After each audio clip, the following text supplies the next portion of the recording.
Hello everybody, this is Dro and welcome back to finally another redstone video, and today I want to revisit something that I have made 5 months ago, and this is a potion on demand brewing system. So as you can see, we have a chest that is full to the brim, and when we take out potions,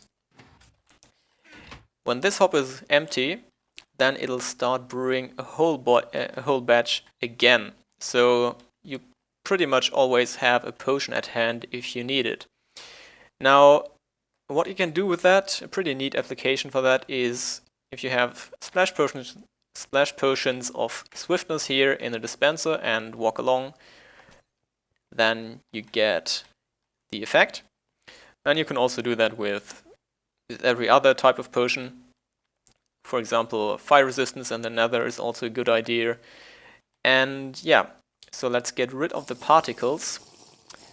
Now the whole thing is 4 by 7 by 2, and the best thing, it is tileable. So you can have chests like these next to each other.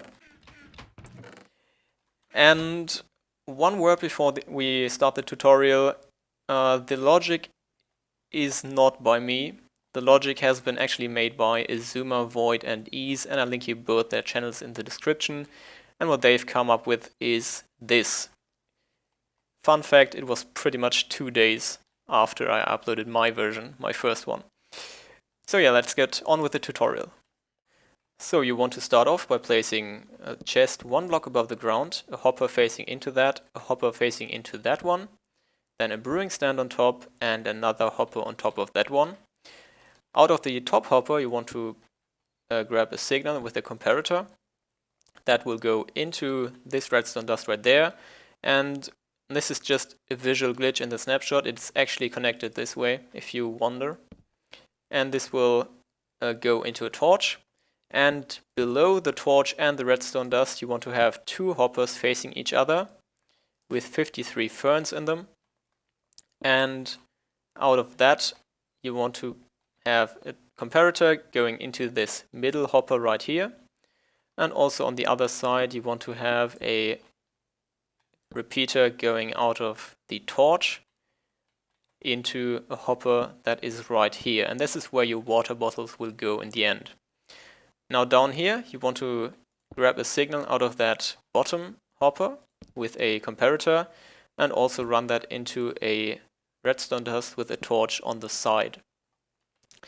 Now on top of here you want to place another hopper, then a double chest facing this way, and a hopper behind that, and a hopper on the side going into that. Now what you want to do next is place a dropper there and a dropper there, so you have 2 on top of each other.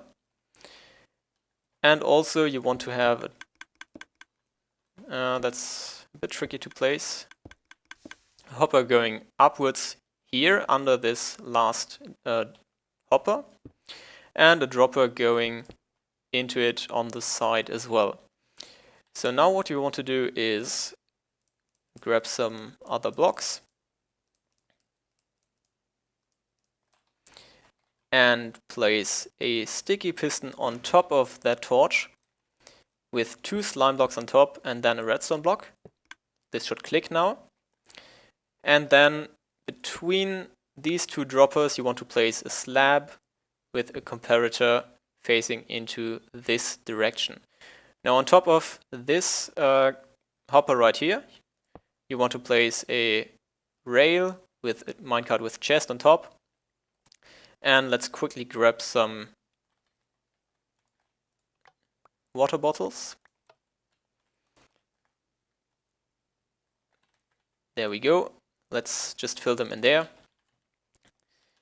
And yeah, now you can fill your dropper. So you want to have the first ingredient in this bottom hopper, your second ingredient in this top hopper, and your third ingredient in this hopper at the very back, and your fourth ingredient in this dropper at the, down here pretty much. And then you're pretty much good to go. The only thing that you have to do is replace that torch and it'll start brewing. So one thing to note for refilling this, if you have it tiled next to each other, then you can get in here. It's a bit hard in creative. So what you can do now is refill your nether warts here. This ingredient is a bit tricky. There's a spot there that you can access this one. Then here and here, of course, and also your minecart with the water bottles. If you want some more storage for the water bottles, what you can do is just remove those minecarts there and do something like this. And distribute your water bottles like this and have a giant chest at the end. So this is also possible, and yeah, I hope you find this useful. So thank you very much for watching. This has been Dro, and I'll see you next time.